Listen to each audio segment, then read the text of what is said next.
এখন সম্প্রচারিত হবে রেডিও তেহরান থেকে আজকের সর্বশেষ বিশ্ব সংবাদ। এই সংবাদ শিরোনাম।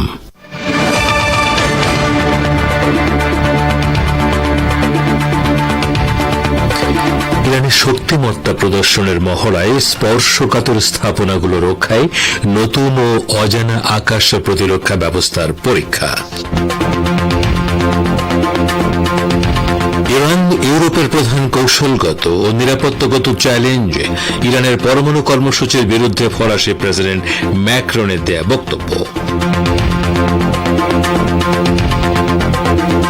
জুলাই অভ্যুত্থানে আহত ১০০ জনকে কর্মসংস্থানের প্রস্তাব স্বরাষ্ট্র উপদেষ্টার। দেশে ফিরলেন ভারতে আটক ৯০ জেলে ও নৌকর্মী।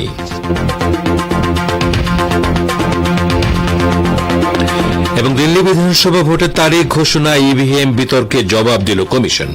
দিল্লি থেকে ভোটে লড়বেন কেজরিওয়াল।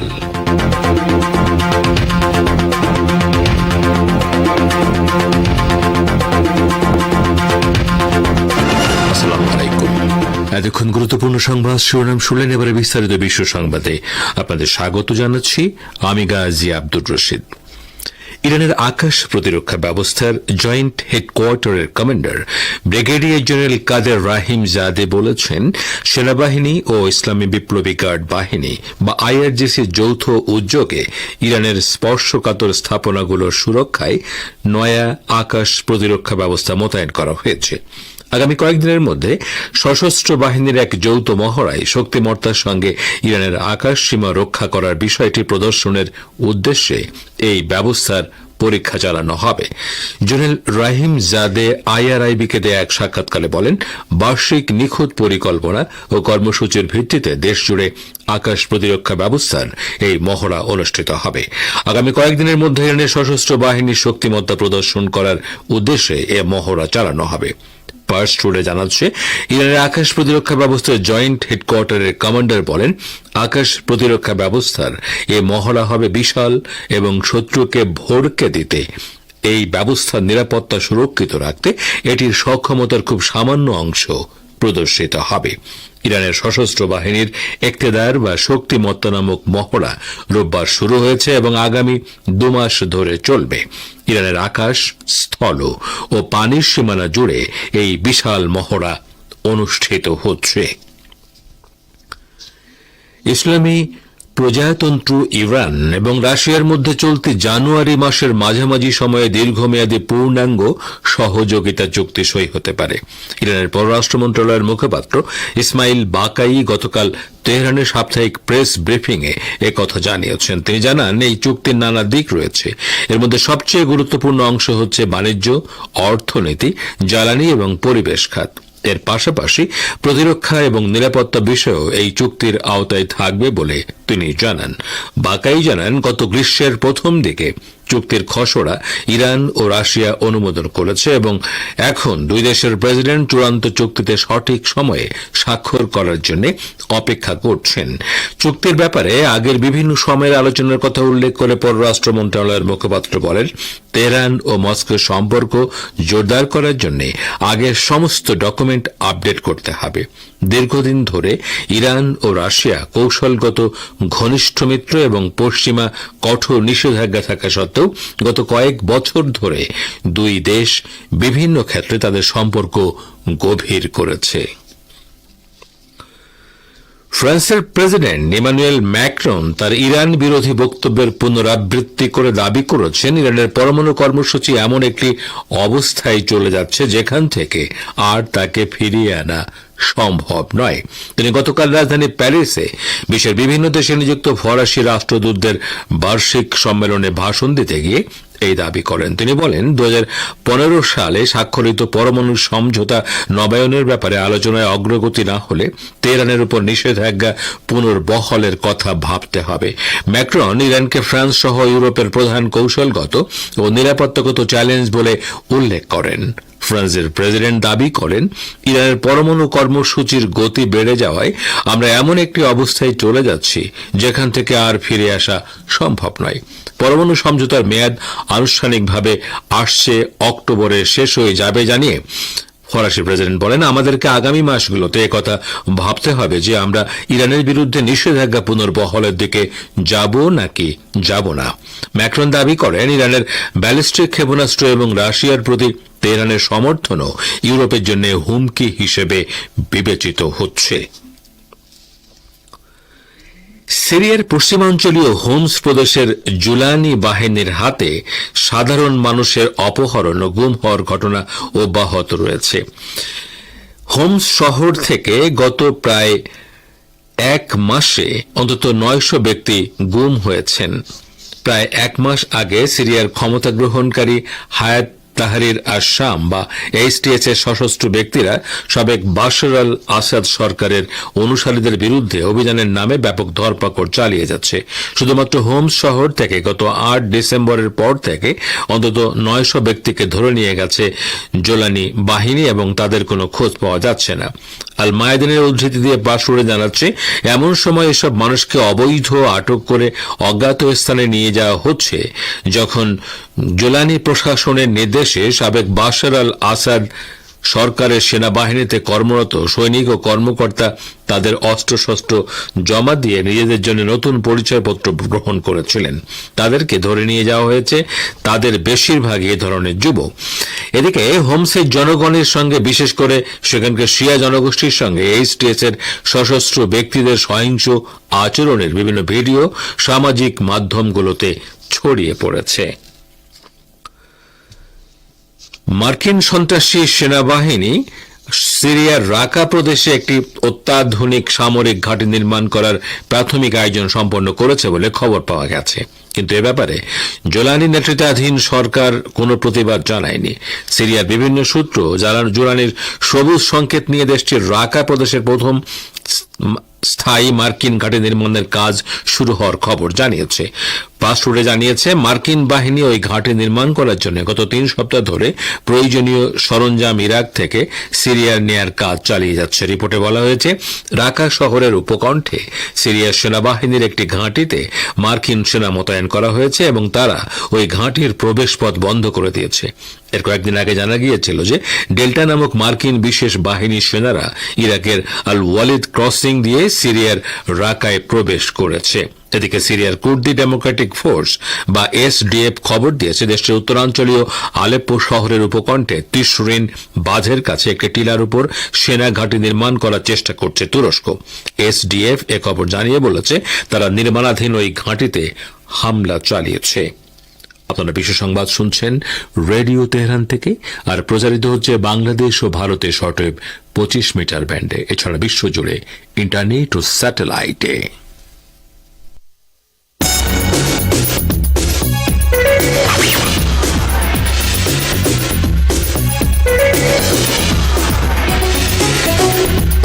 রেডিও তেহরান, খবরের সঙ্গে 24 ঘন্টা। ভিজিট করুন আমাদের ওয়েবসাইট parstoday.ir/dn।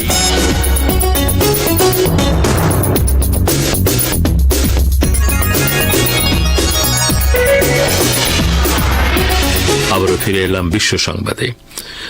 বাংলাদেশে জুলাই অভ্যুত্থানে আহত 100 জনকে কর্মসংস্থানের ব্যবস্থা করার প্রস্তাব দেওয়ার কথা জানিয়েছেন দেশের স্বরাষ্ট্র উপদেষ্টা লেফটেন্যান্ট জেনারেল জাহাঙ্গীর আলম চৌধুরী।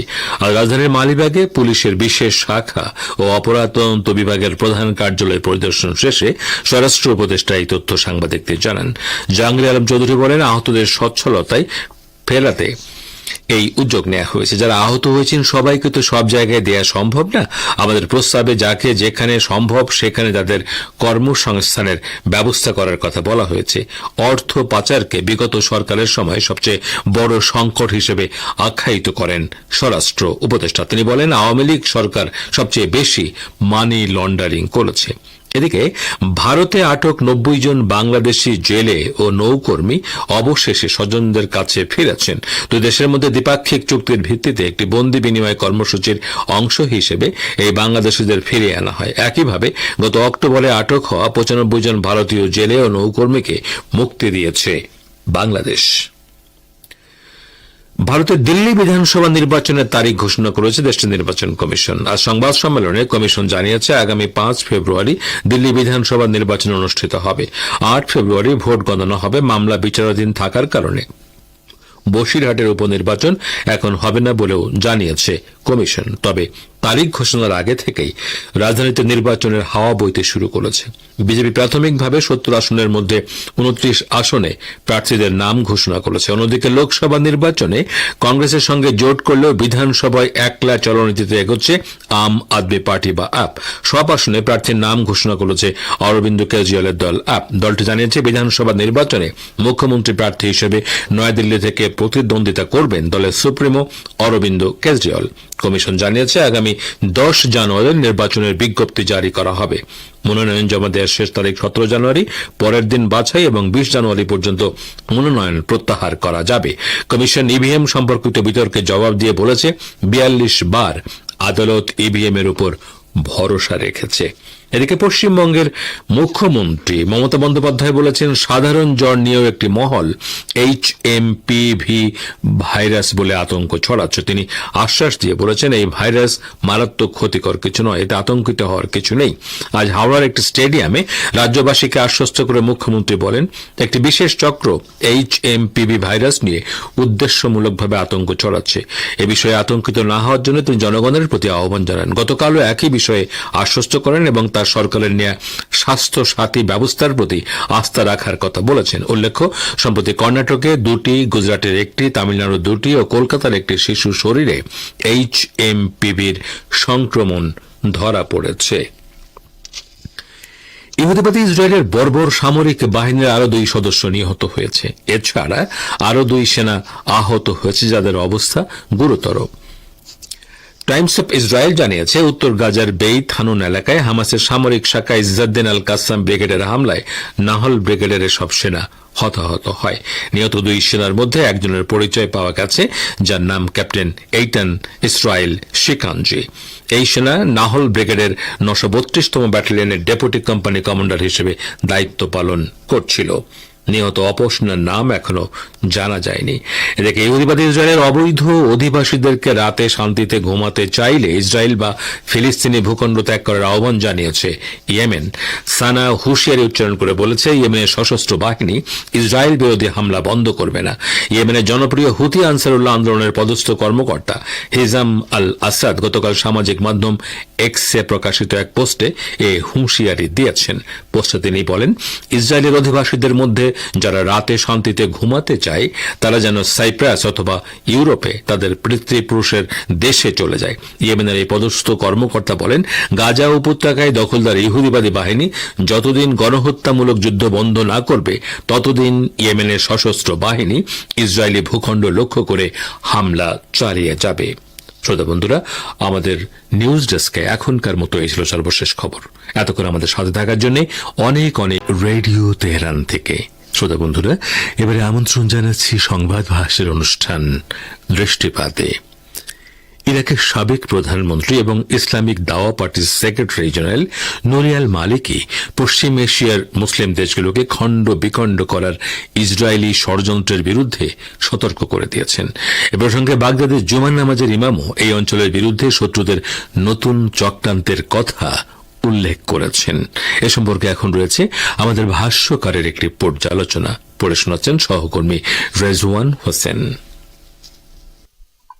ইরাকের সাবেক প্রধানমন্ত্রী এবং ইসলামিক দাওয়া পার্টির সেক্রেটারি জেনারেল নুরি আল মালিকি পশ্চিম এশিয়ার মুসলিম দেশগুলোকে খণ্ড বিখণ্ড করার এবং ইরাকের বিরুদ্ধে ষড়যন্ত্রে ইসরায়েলের ঘৃণ্য পরিকল্পনার বিরুদ্ধে সতর্ক করে দিয়েছেন।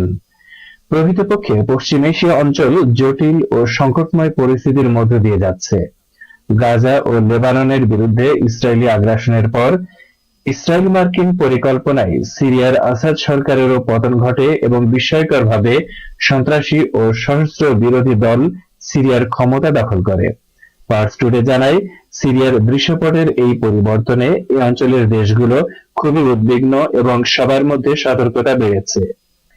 এই পরিস্থিতিতে নুরি আল মালিকি ইহুদিবাদী ইসরায়েলের আরও আগ্রাসন এবং সীমানা পুনর্নির্মাণের পরিকল্পনার কথা বলেছেন। তিনি বলেছেন, আশঙ্কা করা হচ্ছে এই অঞ্চলের ব্যাপারে শত্রুদের সবচেয়ে গুরুত্বপূর্ণ কৌশল হলো প্রথম ধাপে মুসলিম দেশগুলোকে ভেঙে ছোট ছোট দেশে পরিণত করা এবং পরবর্তী ধাপে সরকারগুলোর প্রকৃতি পরিবর্তন করা। এ ধরনের কৌশল বাস্তবায়নে ইহুদিবাদী ইসরায়েল উপকৃত হবে, কারণ একদিকে বৃহৎ মুসলিম দেশগুলো খণ্ড বিখণ্ড হয়ে ছোট ছোট দেশে পরিণত হবে, অন্যদিকে এই ছোট দেশগুলোকে ইচ্ছে মতো ইসরায়েল ও পশ্চিমাদের পথে পরিচালনা করা যাবে। অর্থাৎ এই দেশগুলোকে এমনভাবে আপোষ বা নতজানু হয়ে চলতে বাধ্য করা হবে, যেমনটি বর্তমানে পারস্য উপসাগরীয় সহযোগিতা পরিষদের সদস্য দেশগুলোর মধ্যে আপোষকামী মনোভাব দেখা যাচ্ছে। এরই মধ্যে কিছু আরব দেশ ইসরায়েলের সাথে সম্পর্ক স্বাভাবিক করেছে এবং তারা এখন আর ইসরায়েলের জন্য হুমকি হিসেবে বিবেচিত হচ্ছে না। এসব দেশে মার্কিন সামরিক ঘাঁটিও রয়েছে। এ প্রসঙ্গে বাগদাদের জুমার নামাজের ইমাম আয়াতুল্লাহ সাইয়েদ ইয়াসিন আল মুসাভি এই অঞ্চলের বিরুদ্ধে শত্রুদের নতুন চক্রান্তের কথা উল্লেখ করে স্পষ্ট করে বলেছেন, এই চক্রান্তের উদ্দেশ্য হল ইরাক, সিরিয়া, লেবানন, জর্ডান সহ এই অঞ্চলের মুসলিম দেশগুলোকে খণ্ড বিখণ্ড করা এবং আমেরিকা ও তার মিত্রদের মধ্যে ভাগাভাগি করে নেয়া। বাগদাদের জুমা নামাজের ইমাম জোর দিয়ে বলেছেন, এই অঞ্চলে যা কিছু ঘটছে তা সুন্নি, শিয়া কিংবা কুর্দিদের সুবিধার জন্য নয়, বরং এটি একটি গভীর মার্কিন ষড়যন্ত্রের অংশ, যা আমেরিকা এবং তার মিত্রদের স্বার্থ রক্ষা করবে। তিনি বলেন, মধ্যপ্রাচ্যে ইসরায়েল মার্কিন ঘৃণ্য ষড়যন্ত্র বুঝতে হলে কয়েকটি বিষয়ের দিকে নজর দিতে হবে। এগুলোর মধ্যে একটি হলো এই অঞ্চলের সরকারগুলোর বিরুদ্ধে নাশকতামূলক কর্মকাণ্ডে উস্কানি দেয়া এবং আপোষকামিতার বিরোধী ও স্বাধীন গোষ্ঠীগুলোকে নির্মূল করা। আরেকটি বিষয় হলো ইরাকের অভ্যন্তরে বিভেদ সৃষ্টি করা এবং জনপ্রিয় গোষ্ঠীগুলোকে নিয়ন্ত্রণে আনা। সাম্প্রতিক সপ্তাহগুলোতে আমেরিকা এবং তাদের মিত্ররা ইরাকের জনপ্রিয় সংগঠন হাশদ আশ-শাবাব ভেঙে দেওয়ার বিষয়টি উত্থাপন করেছে। এমনকি ইরাককে সিরিয়ার মতো পরিস্থিতিতে পরিণত করা সহ হাশদ আশ-শাবাবকে ভেঙে না দেওয়ার পরিণতি সম্পর্কে সতর্ক করে দেওয়া হয়েছে। এই অবস্থায় এই অঞ্চলের দেশগুলোর অস্তিত্বের বিরুদ্ধে যে ভয়াবহ ষড়যন্ত্র শুরু হয়েছে, তার বিরুদ্ধে সরকার ও জনগণের রাজনৈতিক সচেতনতা জরুরি হয়ে পড়েছে। পরিশেষে এটা জোর দিয়ে বলা যায় যে এই অঞ্চলের স্বাধীন দেশগুলোর বিরুদ্ধে ইহুদিবাদী মার্কিন ষড়যন্ত্র মোকাবেলায় সবচেয়ে গুরুত্বপূর্ণ উপায় হলো মুসলিম দেশগুলোর ঐক্যবদ্ধ অবস্থান। এখনই সতর্ক না হলে পশ্চিম এশিয়ার মুসলিম দেশগুলোর জন্য ভয়াবহ দুর্ভোগ অপেক্ষা করছে বলে পর্যবেক্ষকরা মনে করছেন। এতক্ষণ যারা আমাদের সংবাদটি শুনলেন, সবাইকে অসংখ্য ধন্যবাদ। আমাদের নিয়মিত ভিউয়ার যারা আছেন তাদের 82% ভিউয়ার্স এখনও আমাদের চ্যানেলটি সাবস্ক্রাইব করেননি। সো যারা আমাদের চ্যানেলটি এখনও সাবস্ক্রাইব করেননি, দয়া করে সাবস্ক্রাইব করে দিন এবং নিয়মিত আমাদের পাশে থাকবেন আশা করি। ধন্যবাদ সবাইকে।